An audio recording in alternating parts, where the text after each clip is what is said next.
Hey y'all, no, it's Monday. It felt like Monday today too. Oh my goodness. But how's everybody doing? Did y'all see my little short I did this morning? Well, actually I did it the other day. If you don't treat your employees like they make a difference, you might end up working for yourself. That's true, y'all. One thing people have found, like there are good and bad in every situation. And then, when you're going through things, it make you like self-reflect. And what people have found, during COVID, remember when they talked about they still talking about the Great Resignation, is people have have made a conscious decision to walk away things that doesn't keep them sane. Or if they feel disrespected or whatever, they just not staying anymore. And I understand. I've always been an advocate for employees though. And I've always tried to create, a culture where, first of all, you include everybody. You let them know that their opinion matters. Because that's very important. The saying, if you treat them like they make a difference, they will. They will. When you think about the people that you work with, you're with them. If you're a full-time employee, 40 hours, some jobs be 37 and a half, but 40 hours a week, you're with those people. You're not with your family 40 hours a week, because if you get home 5:30, 6 o'clock, 8 or 9 o'clock, you're in the bed. You understand? So waking hours, you're with your co-workers, your employees, more than you're with your family during the week. During the week. And that's why vacations and personal time, doing things with your family, that's why that's very important. People take that for granted. You know what I'm saying? You especially if you're a person, you're on a job. Like I was a retail manager, and we were scheduled 48 hours a week. But in the event that we had company coming on a jet or whatever, I mean, there's been times I worked almost 70 hours a week, and that's when I realized it was time for me to get out. I loved retail. I did. I like,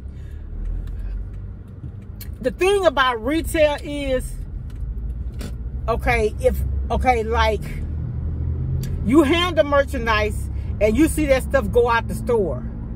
Well, if you're doing office work, you're recycling papers. You understand what I'm saying?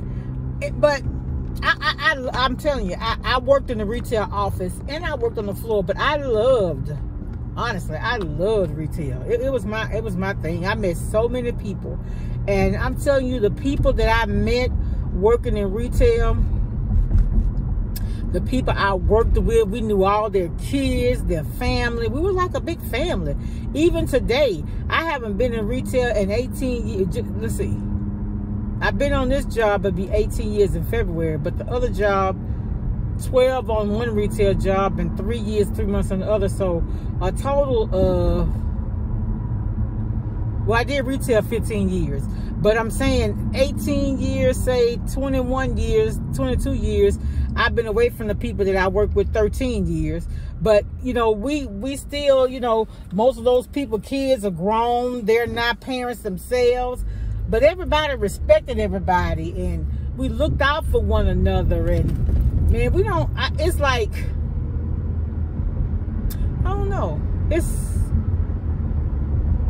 But the type work I do now is different. There's not a lot of people in the office with me. But, at one time at Lowe's, we had 180 something employees. I knew all those employees. I knew their families and stuff. And some relationships started, and some of those people are still together. I mean, at Kmart, I know there's one couple, they met at Kmart. Well, the guy worked there, and she met him. I knew his mother, so I knew their family. They were military. But the guy and one of my friends' sisters married.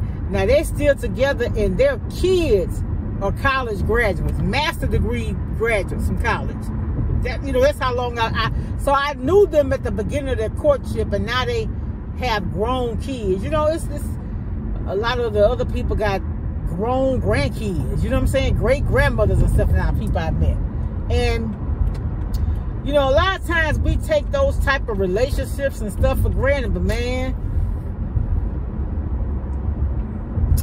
Some of the ones I started off with, they're gone. But what I'm saying is people need to understand that a lot of times you meet people and don't realize the significance or the importance of having them in your life for whatever reason. You know, it's weird. I remember people that I gave rides to, now they running organizations. And, you know, it's you know, we looked out for each other. One of my friends, she moved out of her house. She told me she was moving. I moved in. No, I moved in behind. Did I move in behind her or somebody else? And then somebody else we knew moved into their house when I moved. You know, it's like we looked out for each other. And it wasn't, for me, it wasn't about competition. And I liked it. What they had these guys, and they're all doctors.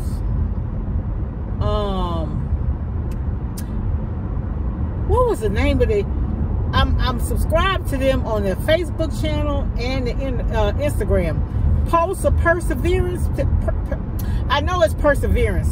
Is it Pulse P3? So, anyway, I think is it 3 doctors or 4? Y'all, it's been so long. But anyway, I liked what they said about they went to medical school at Tulane. And Tulane's philosophy on education was not competition, but collaboration. And so as one elevate, they help the other. And I love that. I love that concept. Why do we always have to compete? Because don't you know what God has for you is for you? That's why I don't like other people stealing other people's ideas and using. But people would do that. That's just like I see on YouTube. If you know, say for instance, a person you've been on YouTube 20 years, and you cooked a certain way for 20 years, no, for 10 years, and then 10 years later you start doing something different. But you never give credit to the person you got that from. It wouldn't hurt you, I don't care how many subscribers you got, to say, look, I got this from a small YouTuber. I never knew about this until I saw them do it. See, a lot of times people don't understand that in blessing other people, a lot of times we bless ourselves. I was telling my son, because he went to the barber. I had forgot the schedule, which I'm gonna make him start doing it. But the guy told me, and everything, he didn't have any appointments. He said, y'all faithful customers, go ahead and come in. So I told my son, I said, go ahead and give him an extra $5, because he could have said, I can't fill you in.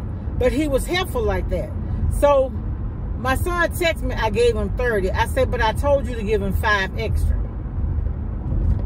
And I explained to my son, blessing's supposed to flow through you. If you close your hand, once you get something and close your hand, nothing coming out, but guess what? Nothing else coming in either, right? So if you keep your hand open to give, then you're going to also be open to receive. And you know what? I'm going to go ahead and touch on this. I don't know. I don't want to sound ugly or anything like that, because y'all know everything over here is done with love. But I have got to talk about all this begging. Y'all. Now, I'm telling you, there's a lot of people having a hard time. It is. But back when I was raising my kids, I was too proud to beg. Now, I wasn't too proud to ask for help, but I asked in the help of a loan that I was going to pay back. And I only asked for a loan from my mom. I think I was the only person I ever borrowed money from was my mother. But I always paid her back. Always paid her back every penny that I borrowed. But I was proud. I wasn't going to ask people for things I feel like I need to give myself. And I don't know. I don't know. What I think about the Bible saying that he wants us to be lenders and not borrowers. So if he don't want us to borrow, he don't want us to beg either. I don't know. That's something that I'm gonna get with my pastor, and because the thing about it is, the Bible say, ask not, have not. So yeah, a person don't know what you need if you don't ask. But what are the intentions? Because see, to me, it's a difference in a person asking to borrow money or asking for something because they just really, y'all, don't have it. But then you got people begging, and the very next day they out to eat or buying $1,000 bags. Well, why would you borrow? This is the thing. Cause I was looking at a lady. She was talking about something, and I was reading the comments, and it was a trending video, and the lady was saying, she was fussing and saying that somebody was begging or something, and the lady said, "Oh wow," she said, "I gave to them." She said, "I'm on a fixed income." You don't know what, and this is how I feel about it. And I remember our pastor was saying that. I'm kind of all over the place, but I'm really not. He was saying that in church, the best tithers are those on a fixed income. At that time, I think she said Social Security. Well, this was a lady, our finance director. Social Security was like $700 something a month, and those seniors in that church would give they $70 something every month. But like my grandmother was like that. She would tithe her retirement or benefit, but she was never broke. I was like, how my grandmother able to loan money on fixed income? Because when you give your first to God, He gonna make sure you have what you need. He is. But I don't know.